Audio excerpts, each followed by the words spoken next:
인류는 절반적으로 너무나 눈이 멀어 있다. 너희는 자신의 청각과 후각과 지극히 제한된 시각과 촉각으로 자신들의 온 존재를 헤아릴 수 있다고 확신하는 땅굴 속의 두더지와도 같다. 안녕하세요. 최혜직입니다. 전 영상은 이하영 원장님의 책을 소개했는데 저에게 매우 좋은 시간이었습니다. 오늘도 즐거운 하루 보내고 계신가요? 제가 책을 읽으면서 매번 앞에 하는 말들이 바뀌는 것 같습니다. 그래서 고정된 멘트를 매번 한다고 틀을 만들기보다 제가 느끼는 것을 하기로 했습니다. 저도 책을 읽고 시간이 지날수록 제 자신이 변하는 것을 느끼고 있거든요. 오늘은 그리스도의 편지 두 번째입니다. 왜 두더지 같다고 했는지 영상을 보시면서 궁금증을 해소해 보시면 좋을 것 같습니다. 영상을 처음 보시는 분도 계실 수 있어 첫 번째 편에 대해 아주 짧게 설명드리고 시작하겠습니다. 첫 번째 편은 이 책의 주인공인 예수님이 광야로 들어가서 깨달은 부분에 대한 내용입니다. 그는 그곳에서 유대교의 잔인한 하나님은 없다는 것을 알게 되었습니다. 나는 유대교의 규율이 싫었다. 도대체 죄를 지으면 벌을 줄 거라는 그런 하나님이 대체 어디 있단 말인가? 나는 처음부터 유대교의 교리가 싫었다. 또한 그는 창조의 본성을 알게 되었는데 그 본성은 성장, 영양 공급과 양육, 치유, 보호입니다. 창조주가 만약 진짜 있어서 우리를 만들었다면 저 생각을 가지고 만들었을 거라는 걸 알게 된 거죠. 성장하기를 바라고 창조주가 우리 뒤에서 영양 공급과 양육을 해주고 있으며 치유와 보호까지도 해준다는 사실입니다. 즉 사랑으로 우리를 만들었다는 겁니다. 그러니 우리가 단지 두드리고 요청만 하면 창조의 본성에 따라 모두 얻을 수 있다는 내용이었습니다. 그리고 그 내용들이 현재의 자기계발 서적들에서 나온 내용들과 유사하다는 것도요. 첫 번째 편에서 댓글로 많은 분들이 본인의 생각을 말씀해 주셨습니다. 그런 다양한 의견들이 매우 좋았습니다. 댓글 달아주시고 의견을 말씀해 주셔서 정말 감사합니다. 오늘 영상은 어떻게 될지 궁금하기도 합니다. 두 번째 편을 시작하기 전에 알려드릴 사실이 하나 있습니다. 현재 마인드무비 신청이 많아서 제작 시기가 조금 길어지고 있습니다. 저에게 답변을 보내주신 차례대로 만들고 있으니 조금만 기다려주세요. 하나씩 최선을 다해 만들고 있습니다. 조금만 기다려주세요. 한편 최근 댓글에서 마인드무비하고 헛웃음이 터질 정도의 좋은 일이 생겼다는 걸 보았습니다. 너무 기뻤습니다. 제게도 너무 좋은 일입니다. 감사합니다. 또한 최근 영상의 댓글에서 제 영상을 보며 느낀 것이 있다며 느낀 바를 말씀해 주셨는데요. 너무 좋아서 소개해드리고 싶습니다. 하루하루가 힘든 어느 날 갑자기 탁 머릿속에 스쳤습니다. 행복과 불행은 없다. 그저 나 자신의 생각이고 느낌이다. 그리고 그날 밤 누워서 다시 생각했습니다. 모든 것은 공존한다고요. 슬픔, 즐거움, 눈물, 기쁨, 배려, 이기심, 불평, 감사 등 여기서 선택은 내가 하면 그대로 된다는 것도 알았죠. 그게 끌어당김의 법칙인 것 같습니다. 지금은 제가 항상 하는 말이 있습니다. 지금 이 순간 무엇이든 할 수 있어서 감사합니다. 오히려 제가 부끄러워지기도 했습니다. 너무 멋있다고 생각했습니다. 감사합니다. 두 번째 편은 깊은 이야기들이 있습니다. 이 책의 주인공인 예수님이 창조의 비밀에 대해 말씀해 준 내용인데요. 책은 총 9개의 편지로 구성되어 있는데 그중 5번째 편지부터 나오는 내용들입니다. 이 내용들은 개인적으로 리얼리티 트랜서핑보다 어려웠습니다. 하지만 다시 읽으면서 조금씩 알아갔는데요. 역시나 좋은 내용들이어서 매우 좋은 시간이었습니다. 이 책을 읽을 때는 신비한 것이 있습니다. 만약 직접 읽으신다면 이렇게 한번 해보세요. 이 책에서 나오는 모든 생소하거나 어려운 단어를 빼고 그냥 연결해서 읽어보세요. 그럼 그 의미를 쉽게 알 수 있습니다.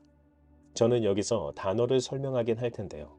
중요한 단어만 한 뒤 저도 제가 읽은 방식으로 소개하려 합니다. 그럼 시작하겠습니다. 5번째 편지에는 이 책을 쓴 이유와 본인이 하나님 여호와를 부르지 않고 아버지라 불렀는지에 대한 이유가 나옵니다. 먼저 아버지라 부른 이유는 본인이 깨달은 바 유대교 율법이 완전히 잘못된 것임을 알게끔 돕기 위해 아버지라고 했다고 합니다. 또한 유대인들의 저항을 피하여 새로운 용어를 받아들이게끔 하기 위해서 아버지라고만 불렀다고 합니다. 이 부분은 사실 첫 번째 편에서도 살짝 언급을 했었죠. 그럼 다음 이 책을 쓴 이유로는 책을 그대로 읽어드리면 너희의 신약성서에는 내가 구약성서의 가르침에 완전히 반하는 가르침을 가지고 왔다는 사실이 어디에도 명시되어 있지 않다는 점과 따라서 신약성서를 나의 삶과 가르침을 제대로 기록한 책으로 받아들여서도 믿어서도 안 된다는 것을 너희가 온전히 알기를 바란다. 기독교인들은 또 이렇게 배운다. 예수는 세상의 죄를 위해 죽었다. 내가 인간의 죄악의 대가를 치르기 위해 희생된 하나님의 순결한 양이었다는 것이다. 나는 시대를 걸쳐 죗값을 치르는 이 이상한 묘기를 연출해내기 위해 나 자신을 사상 최대의 희생양으로 만든 것이다. 나는 십자가에서 죽은 후에 다시 몸으로 들어갔고 슬퍼하는 제자들을 위로하고 가르치기 위해 여러 번 육신으로 나타났다고 한다. 나는 그들에게 나타났을 때 음식을 먹기까지 했다고 한다. 40일이 지난 후에 나는 제자들의 눈에서 사라져 내 몸을 천국으로 상승시켰다고 한다. 내가 저 너머의 삶에서 인간의 몸을 가지고 무엇을 하겠는가? 현재 종교에 정말 정면 도전하는 글귀들이었습니다.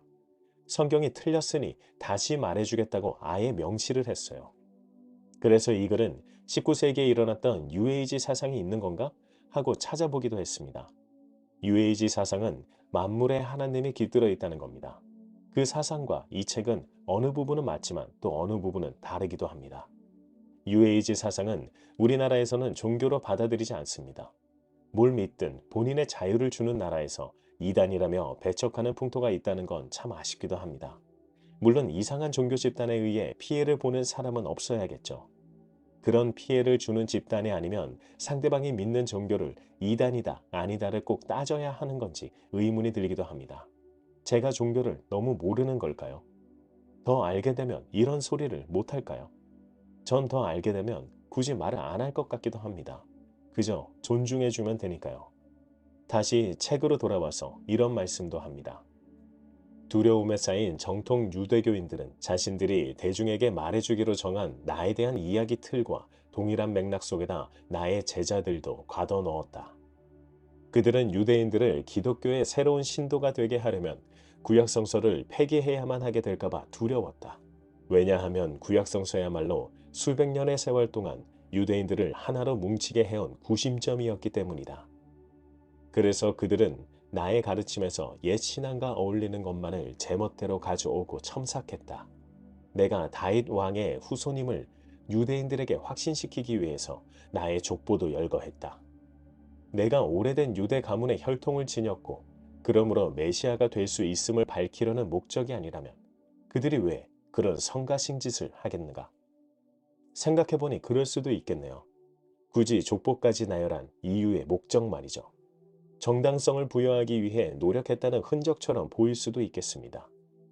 과거를 청산하고 본인이 알려준 완전히 새로운 이해와 행동을 위한 털을 닦는 걸 바랬는데 그러지 않고 본인들 입맛에 맞게 모두 수정했다는 거죠. 그는 우리의 영적 발전은 오로지 존재의 법칙인 성장, 영양 공급과 양육, 치유, 보호, 그리고 사랑에 있음을 알고 존재하게 한 그것에 대해 한층 더 깊은 인식과 이해로부터만 일어날 수 있다고 합니다. 저는 여기서 그것이라는 단어에 완전히 환몰됐었습니다. 그것이 대체 뭔데? 끝까지 시원하게 알려주지 않는 겁니다. 책의 마지막까지 그것을 그것으로만 표현합니다. 아마 만약 이 책을 읽으신 분이 있다면 그것이 의미하는 바가 각자 다를 수 있다고 생각합니다. 대명사로 표현하니 그 대상이 모호하니까요. 저는 제가 느낀 바를 말해드리겠지만 혹시 다르게 느끼신 분이 있다면 의견 한번 부탁드립니다. 그것에 관한 것은 영상을 계속 보시다 보면 아실 수 있습니다. 그럼 계속하겠습니다. 한편 이 책에서 가장 효과적인 방법에 있어 이걸 먼저 소개해드리고 싶습니다. 이 책은 그리스도의 편지라는 제목을 가지고 있지만 사실 영적 성장을 위한 책입니다. 그러기 위해선 의식을 정화해야 한다고 하는데요. 의식을 정화하려면 해야 하는 것을 알려줍니다. 저는 이 방법을 실제로 해봤습니다. 그리고 지금도 하고 있는데요. 쉽게 말하면 이겁니다. 부정적인 생각이 떠오를 때 한껏 하고서 가져가 주세요. 라고 하고 긍정적인 생각으로 다시 그 공간을 채워 넣는 상상입니다. 한번 해보시면 매우 효과가 좋습니다. 부정적인 생각을 굳이 한껏 하지 않으셔도 됩니다. 부정적인 생각이 떠오르기 시작하자마자 가져가 주세요 하고 다시 긍정을 채워 넣는 겁니다. 한껏 하라는 의미는 받아들임과 허용이 중요하기 때문입니다. 애써 부정하는 것이 아니라 사람이란 응당 그러하니 그렇게 하도록 인정한다는 거죠. 그리고 가져가 주세요를 합니다. 한번 해보시면 매우 신기하실 겁니다. 저에겐 안녕보다 더 효과가 좋기도 합니다. 책에서는 이 가져가 주세요가 부모의 무조건적인 사랑, 즉 찬조의 본능이 이루어지고 있는 현상이라고 합니다. 그리고 모든 일을 하는 것은 본인이 아니라 아버지가 하고 있음을 알고 있어야 한다고요. 가져가신 것은 아버지니까요. 그러면서 항상 에고의 욕구를 제거하고 해소하여 극복하도록 도와주기를 강구하고 즉각적인 응답을 기대하라 합니다. 이 가져가 주세요가 바로 즉각 응답입니다. 이렇게 하여 내 안에 새로운 의식체를 형성할 수 있습니다. 지금 현재의 삶이 싫다면 바로 해보세요. 가져가 주세요. 영상의 뒤에서는 이야기의 흐름에 따라 같은 내용이 반복될 겁니다. 한마디로 이 책의 주인공인 예수님은 에고의 욕망에 휩쓸리는 거친 인간적 생각과 느낌들로 물든 의식을 정화하고 꾸준히 명상하여 의식을 우주적 차원으로 보양시키면 영적 권능이 너희의 마음으로 그리고 마침내는 온몸으로 밀려오는 것을 느끼기 시작하게 될 것임을 말해주기 위해서 이 책을 기록자에 의해 쓰게 했다는 겁니다. 우리의 영적 발전을 위해서요. 그러려면 불만족스러운 낡은 삶의 방식을 버려야 함을 강조합니다. 마치 조 디스펜자 박사가 당신도 초자연적이 될 수 있다와 꿈을 이룬 사람들의 뇌에서 말한 것과 같죠. 우리의 뇌가 현재를 과거에 축적된 경험에 의해 반복 재생을 하기 때문에 마음에 들지 않고 삶이 좋지 않다면 그 회로를 바꿔야 한다고요. 밥 프록터도 패러다임이란 용어로 이를 설명했습니다. 지금까지 해오던 모든 습관들이 프로그램처럼 작용하는 것을 패러다임이라고 불렀는데 성공하기 위해선 이를 바꿔야 한다고 했습니다. 이 책에서도 인간의 생각이 확신이나 감정으로 충만할 때 형상이 구현되는 것에 근본적인 영향을 미친다고 합니다. 지금까지 자기계발 서적에서 생각과 감정이 중요하다는 게 많았는데 이런 내용들과 같습니다. 이를 위해서 책에서는 일정 시간 이상 명상을 하는 것을 강조합니다. 이 명상을 할 때 기억해야 할 것은 존재의 근원, 창조의 본성인 성장, 영양 공급과 양육, 치유, 보호, 생존, 사랑입니다. 그리고 세상의 모든 것은 짝을 이루고 있음 또한 알고 계시면 더 좋습니다. 신과 나눈 이야기에서 최초의 감정은 사랑과 두려움 이 두 개였다고 합니다. 두려움이 생겨난 이유는 사랑을 알기 위해서입니다. 만약 사랑밖에 없다면 그게 사랑인지도 모르니 양 극단에 있는 존재를 만들어 본인의 존재함을 알기 위해서죠. 꼭 책에서 나온 이야기가 아니더라도 우리 일상에서 느낄 수 있습니다. 불행을 모르면 행복이 뭔지 모릅니다. 가난을 알아야 부를 알 수 있다는 것도 마찬가지입니다. 결핍을 알아야 풍요를 아는 것도요. 한편 창조에는 분명한 목적이 있음을 말합니다. 모든 만물은 목적성을 분명히 가지고 있다는 건데요. 그렇게 생각하고 주변을 둘러보니 그런 것 같습니다. 자연 생태계는 알아서 운영되고 있으니까요. 실제로 2020년부터 2022년까지 코로나가 한창이었을 때 생태계가 많이 복구되었다는 기사 혹시 보신 적 있으실까요? 알아서 잘 운영되고 있는 치유와 보호의 생태계가 있다는 거죠. 창조의 본성이 알아서 작동하고 있다는 것을 보여줍니다. 그리고 목적에 대해 알아보고자 한다면 우리 몸을 구성하고 있는 기본 단위인 세포를 한번 살펴만 봐도 충분합니다. 세포는 세포막을 가지고 있고 오직 선별된 영양소만을 환경으로부터 받아들입니다. 세포가 세포막을 가지고 있는 것을 창조의 본성으로 풀어보면 보호와 영양 공급, 양육이 들어가 있습니다. 또한 더 들어가면 으뜸 감정인 사랑도 있죠. 만듦 자체가 사랑이 기본이니까요. 세포는 적합한 영양소만 취한 뒤 세포막을 통해서 그 찌꺼기를 내보내고 제거합니다. 눈에 보이지도 않는 순전히 물리적인 이 세포들이 어떻게 적절한 영양소를 식별하여 선택할 수 있는지를 고민해보면 목적성이 보입니다. 그 목적성은 창조의 본능과 같습니다. 세포는 증식을 위해 영양소를 공급받아야 합니다. 이때 증식은 성장이죠. 눈도 팔도 다리도 없는 세포가 알아서 적절한 영양소를 취하는 것은 영양 공급과 양육의 목적성이 보이며, 세포막으로 둘러싸여 있는 것은 치유와 보호의 목적성이 보입니다. 그리고 세포들은 서로의 작업을 방해하지 않습니다. 신장에 있는 세포가 갑자기 귀로 가서 귀를 형성하지 않고, 머리카락을 만들던 세포가 피부를 만들지도 않죠. 각자가 평생의 매 순간 해내고 있는 일입니다. 이렇게 만들었다는 것 자체가 진실이라면 이것을 만든 창조주는 확실히 지성이 있음을 보여줍니다. 이 지성을 목적이라 합니다. 목적은 사실 창조의 본능과 같습니다. 이를 인식해야 함이 우리의 영적 발전을 위한 과제라고 합니다. 창조주가 이렇게 사랑으로 우리를 만들었구나 라고 책을 읽으며 느끼는 순간 이런 말이 나옵니다. 너희는 창조된 것이 아니다. 너희는 그것으로부터 너희의 존재를 얻어낸 것이다. 에? 지금까지 창조주가 사랑으로 우리를 만들었다고 했던 것 같은데 도대체 이게 무슨 말일까요? 이를 이해하려면 신과 나눈 이야기의 한 대목을 가져와야 합니다. 신과 나눈 이야기에서 신과 우리는 원래 하나의 존재였다고 합니다. 그럼 같이 생각해보죠. 만약 신과 우리가 원래 하나였다면 마치 전 영상에서 우리가 모두 바다였다는 것처럼 말이죠. 그런데 거기서 우리가 나오게 된 것은 우리 스스로 체험하고 싶어서라고 합니다. 자, 이 부분을 그리스도의 편지와 연결해보면 그것으로부터 너희의 존재를 얻어냈다는 것이 말이 딱 들어맞지 않나요? 결국 하나였던 그것, 즉 신에서 생각만 존재하던 우리 스스로 존재를 만들어 들어와 체험하고 있다는 겁니다. 그래서 이 책에서도 전생은 있다고 말합니다. 체험 놀이가 아직 끝나지 않은 거죠. 아직 하고픈 것이 많은 겁니다. 그리고 우리 안에는 그 전생에서 체험했던 색깔들이 몸 안에 남아있다고도 합니다. 다시 너희는 그것으로부터 너희의 존재를 얻어낸 것이라는 대목으로 돌아와서 보면 책에서는 이를 인과관계에 있다고 합니다. 아니 또 무슨 인과관계지? 창조주가 사랑으로 모든 만물을 만들었었다고 했었죠. 그래서 창조에 숨은 본능이 있다는 것을 그가 알려주고 있고요.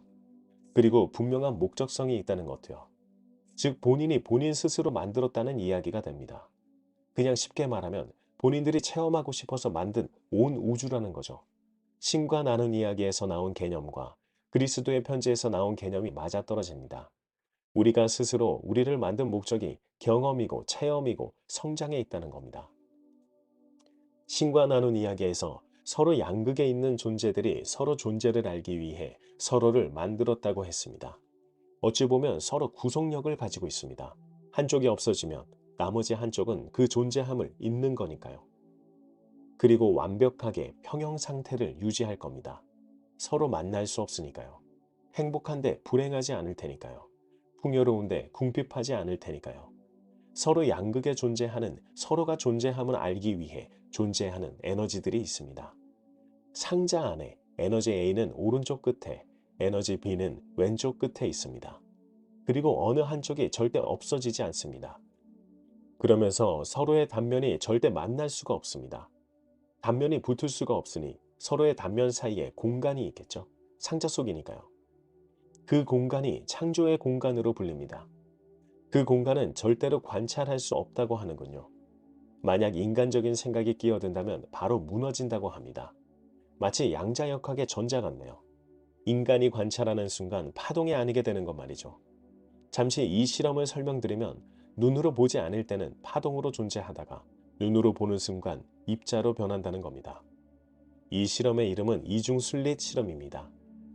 그리고 우리 실생활에 실제로 이성질을 이용해서 만든 것들이 대부분의 전자제품입니다. 요즘 나오는 TV에서 퀀텀 에리드라고 하는 것이 저 성질을 이용해 만든 겁니다. 책에 나온 단어로 다시 말씀드리면 이렇습니다.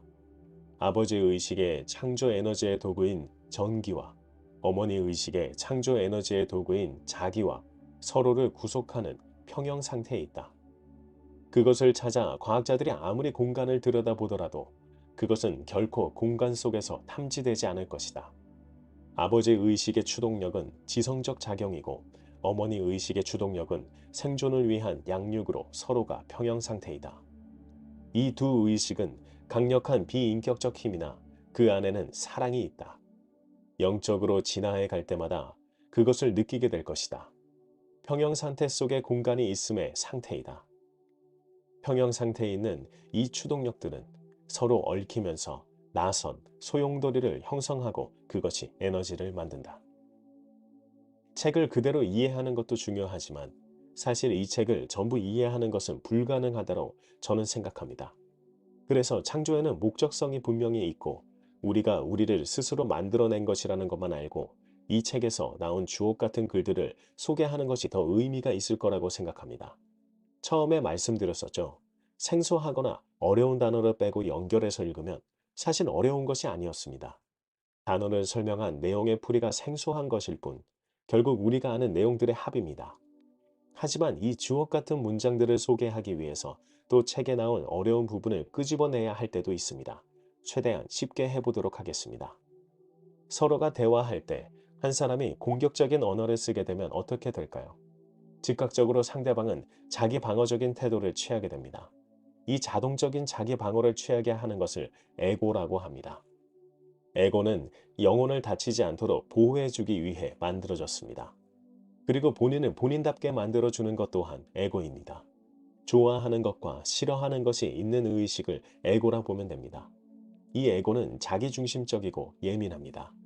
그리고 우리의 무의식에서 활동합니다. 그래서 공격적인 언어를 하고 있는 상대방의 즉각 반응한 에고는 곧바로 자기 방어를 취하는 겁니다. 자기 방어로 나오는 행동에는 여러 가지가 있을 수 있죠. 한편 이 에고와 영혼을 함께 표현할 수 있는 자세가 있는데요. 양손을 온폭하게 만들어 마주 모아서 양손가락과 손목이 서로 마주치게 하여 그 사이에 빈 공간이 만들어지게 하는 겁니다. 손은 에고이고 빈 공간은 영혼입니다. 영혼을 보호하기 위해 에고가 있다는 표현이죠. 오른손만 열어서 손바닥을 하늘로 향하게 해봅니다. 오른쪽은 평형 상태 중 끌어당기는 인력에 해당합니다.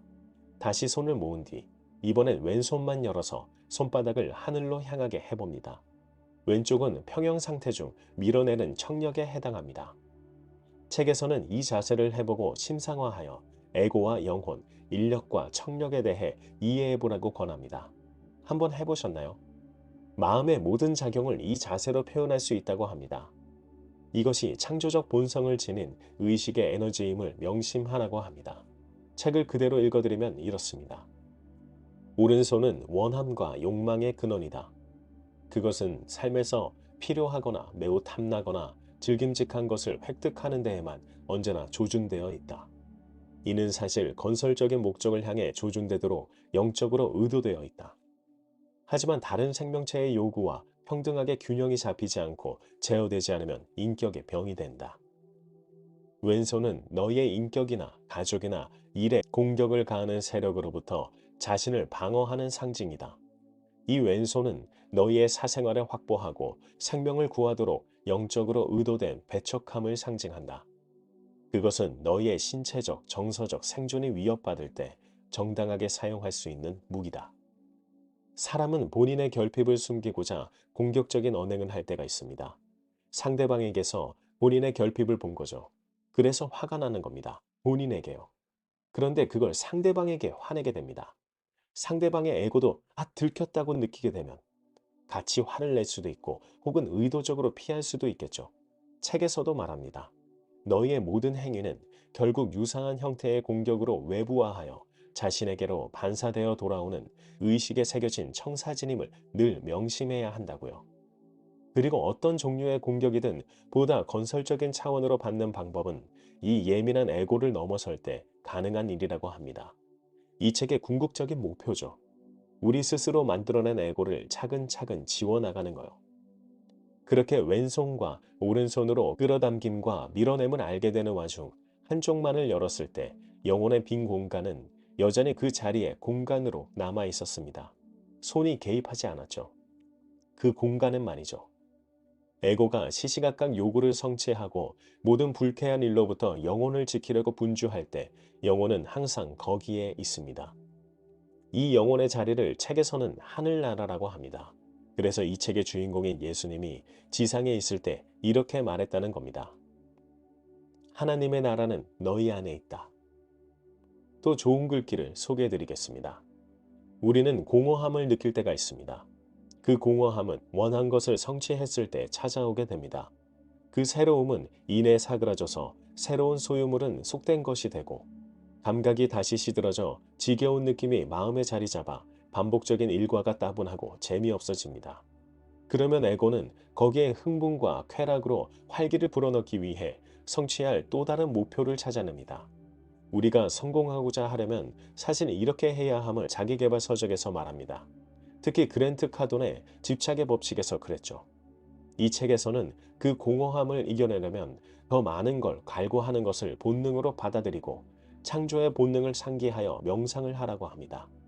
그러면 소유물에 대한 욕망은 이미 가지고 있는 것에 대한 감사와 변함없는 만족감으로 서서히 대치된다고 하는데요. 저는 이 부분을 다시 읽고 놀랐습니다. 바로 전 영상에서 소개해드린 이하영 원장님께서 말한 것과 같아서요. 없는 것만 바라보면 없는 자가 되어버려 있는 것도 사라진다. 있는 것에 감사하면 있는 자가 되어버려 없는 것도 나타난다. 이 말입니다. 즉 창조의 본능이 이미 풍요롭게 잘 차려져 있으니 있는 것에 감사하면 알아서 더 풍요롭게 해줌을 말합니다. 자신의 일용할 것들이 최선의 방식으로 충족된다는 사실을 알게 된다고 합니다. 이렇게 연결되다니 다시 한번 저 글귀에 제 마음에 힘이 실리기도 합니다. 또 다른 글귀를 찾아보죠. 우리의 삶의 목적에 대해서도 말해주는데요.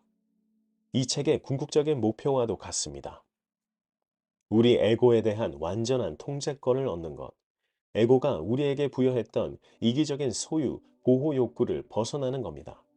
에고는 자동적으로 자기 방어를 하는 예민한 아이라고 했었죠. 그래서 스스로 보호하기 위해서 이기를 가지고 있습니다. 이를 벗어나는 것을 궁극적 목표로 합니다. 하지만 정말 쉽지 않겠죠. 그래서 본인이 이렇게 다시 왔다는 겁니다. 우리의 생각, 감정, 삶의 새로운 프로그램을 시작하도록 돕는 일을 하고 있다고 하는데요. 너희 세상이 마음에 들지 않는다면 너희가 있는 바로 그 자리에서 너희 존재의 조건을 바꿔놓을 수 있는 힘이 너희에게 있다. 우리가 믿음과 그렇게 할 일관된 의지만 가지고 있다면 가능하다고 합니다. 현재 수준의 인간의 기능과 생각을 계속 이어간다면 너희의 현재 수준의 인간 존재만을 경험하게 될 뿐이다. 이를 개선하기 위해서 우리가 책을 읽고 생각을 하는 이유라고 생각합니다. 현재 본인의 모습이 마음에 들지 않으면 개선하도록 해야겠죠. 현재가 미래를 만듭니다. 취업해야 하는데 공부하지 않고 넷플릭스 보면 당연히 원하는 곳에 취업 못합니다. 저도 책 읽고 콘텐츠 만들지 않으면 영상을 올릴 수도 없고 구독자 100만 명도 못 만듭니다. 너희는 너희의 생각으로서 자신의 미래를 바꿔놓을 수 있다. 너희의 진정한 근원을 이해하기만 하면, 그것을 믿고 이 지식을 일상 속에 적용하기만 하면 말이다. 너희는 주변 환경과 집과 가족과 직장과 어울리는 사람들과 심지어는 식물과 동물과 기후에까지도 영향을 미칠 수 있다. 마음속에 굳건히 품고 있는 것은 무엇이든 외부의 현실로 나타난다. 많이 들어보신 말이죠. 사실상 어렵고 생소한 단어들을 빼고 연결해서 읽으면 어렵지 않은 책이었습니다. 역시 해답은 항상 단순합니다. 그러면서 이렇게도 말해주는데요. 동시에 장담하노니 너희는 과거에 자신이 왜 그리고 어떻게 파괴적이고 부정적인 상황을 만들어내고 있었는지를 깨닫기 전까지는 결코 자신을 위해 새로운 상황을 만들어내지 못할 것이다. 너희가 현재 경험하고 있는 모든 것은 과거의 생각과 말과 행동으로서 촉발시켜 지어낸 것이다. 그러니 현재의 상황을 한탄하지 말라. 현재 상황의 원인이 되는 모든 것은 너희 자신이 저지른 짓이니까. 본인을 제대로 알고 파악하고 과거의 내가 이래서 현재의 나를 만들었구나를 제대로 알아야 한다는 겁니다. 제가 만든 영상들에서 본인을 제대로 알고 있는 것이 중요하다고 많이 말해드렸었는데요. 여기도 역시 나오네요. 이 책에선 본인을 제대로 아는 것을 창조적 본능을 알고 의식을 정화하여 에고를 통제하는 것을 말합니다. 에고를 통제하려면 과거의 내가 어땠는지를 잘 알아야 한다는 거죠. 의식의 정화를 하려면 해야 하는 것을 알려줍니다. 저는 이 방법을 실제로 해봤습니다. 그리고 지금도 하고 있는데요. 쉽게 말하면 이겁니다. 부정적인 생각이 떠오를 때 한껏 하고서 가져가 주세요라고 하고 긍정적인 생각으로 다시 그 공간을 채워 넣은 상상입니다. 한번 해보시면 매우 효과가 좋습니다. 부정적인 생각을 굳이 한껏 하지 않으셔도 됩니다. 부정적인 생각이 떠오르기 시작하자마자 가져가 주세요 하고 다시 긍정을 채워 넣는 겁니다. 한껏 하라는 의미는 받아들임과 허용이 중요하기 때문입니다. 애써 부정하는 것이 아니라 사람이란 응당 그러하니 그렇게 하도록 인정한다는 거죠. 그리고 가져가 주세요를 합니다. 한번 해보시면 매우 신기하실 겁니다. 저에겐 안녕보다 더 효과가 좋기도 합니다. 책에서는 이 가져가 주세요가 부모의 무조건적인 사랑, 즉 창조의 본능이 이루어지는 현상이라고 합니다. 그리고 모든 일을 하는 것은 본인이 아니라 아버지가 함을 알고 있어야 한다고요. 가져가신 것은 아버지니까요. 그러면서 항상 에고의 욕구를 제거하고 해소하여 극복하도록 도와주기를 간구하고 즉각적인 응답을 기대하라고 합니다. 이 가져가 주세요가 바로 즉각 응답입니다. 이렇게 하여 내 안에 새로운 의식체를 형성할 수 있습니다. 지금 현재의 삶이 싫다면 바로 해보세요. 가져가 주세요. 또 더 찾아볼까요? 너희는 영양을 주어 양육하고 가르치고 보호하고 유지하여 타인들의 요구를 충족시켜 주기를 애쓸 것이고 무심한 행위들이 일으키는 혼돈으로부터 사랑 넘치는 질서를 이룩하기를 애쓰게 될 것이다. 아인슈타인이 했던 말이라고 소개한 적이 있었는데 혹시 기억나실까요? 한 기자가 아인슈타인에게 물었는데요. 그는 이렇게 말했습니다. 우리는 타인을 위해 존재합니다. 타인들의 요구를 충족시켜 주기를 애쓰는 것이 우리의 에고를 평정하고 좀 더 높은 차원에 있음을 책에도 말합니다. 그러나 책에서도 자기 희생은 절대로 하지 말라고 하였습니다. 자기 희생을 하며 타인의 요구를 충족시켜 주는 것은 자살 행위와 같다고 책에서 쓴 것처럼 전 느꼈습니다. 그건 겉으로 보기엔 숭고해 보이지만 본인을 전혀 살피지 않았기에 좋지 않은 것이라 합니다. 또 찾아보겠습니다. 사람이 어떤 방식으로든 다른 사람을 불행하게 만들면 그들은 자신의 미래에 갚아야 할 빚을 지어내고 있는 것이다. 천벌로서가 아니라 의식적 창조 행위로서 말이다. 부저의 행동습관 저자 사이토 히토리가 생각나는 대목입니다. 그도 빚을 만드는 것이라고 했는데요. 우리가 다른 사람을 불행하게 만드는 것은 우리 스스로 우리가 그렇게 될 것을 창조하고 있다는 겁니다. 어떤 분이 했던 말씀이 생각나기도 합니다. 그는 절대로 자동차 경적을 울리지 않는다고 합니다. 그걸 누르면 본인도 듣게 되는데 그게 너무 본인에게 부정적이라고 하네요. 예전에는 바로 빵빵했는데 그걸 누른 날은 항상 안 좋았다고 합니다. 물론 미신일 수도 있지만 책의 내용과 대입해보면 그분에게는 자동차 경적이 본인의 의식적 창조 행위였을 수도 있겠습니다. 관찰자의 역할을 해야 한다는 말 기억나실까요? 바로 전 영상에서 한 말인데요. 여기에도 나옵니다. 의도적으로 영적 여행에 나설 때는 스스로 택한 목적지로 가는 열차에 탑승하는 여행자와 같은 자신의 모습을 심상화해야 한다. 만일 여행 중에 창밖에 짙푸른 계곡이나 온갖 쾌락을 제공하는 활기찬 도시 풍경에 끌려 내려서 애초에 목적했던 여행으로부터 멀리 벗어난 고속도로나 샛길을 방황한다면 그 애초의 여행길로 돌아가는 것은 무척 힘드는 일임을 깨닫게 될 것이다. 영적으로 성장하고 싶다면 관찰자의 입장에서 바라보고 그 속으로 들어가서 혼란해하지 말 것을 말해줍니다. 바로 전 영상의 이하영 원장님도 말했었죠. 그러고 보면 사람이 성공하는 것은 마음 공부를 하는 것이 분명 맞는 것 같습니다. 성공한 사람들의 자서전이나 자기계발서적을 보면 마음을 다스리는 것을 중요하게 생각합니다. 끝으로 이 책에서 나온 명상법을 소개해드리면서 마치고자 합니다. 다음 편은 성장을 위한 마음 산책입니다. 다음 편을 먼저 말씀드리는 이유는 실제로 이 영상을 들으시면서 명상으로 마무리하시는 것도 좋겠다고 생각했습니다. 그럼 명상 시작하겠습니다. 의자에 앉거나 바닥에 앉아서 얼굴, 목, 어깨에 긴장을 풉니다.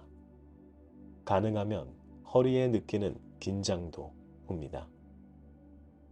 명상은 잠을 자는 상태와 유사합니다.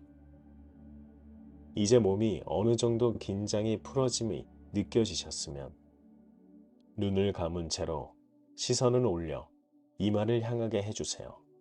기도문을 읽겠습니다. 아버지 어머니 생명이시여, 당신은 곧 저의 생명이요, 변함없는 보살핌이요, 저의 건강이요, 보호요, 모든 필요와 제 가장 높은 열망을 채워주는 완벽한 충족이십니다. 당신의 진정한 실체를 제게 드러내어 주시기를 간구하나이다. 제가 온전히 깨달아 제 안에 계시고 저를 감싸고 계신 당신의 임재를 더욱 잘 자각하게 하는 것이 당신의 뜻임을 아나이다.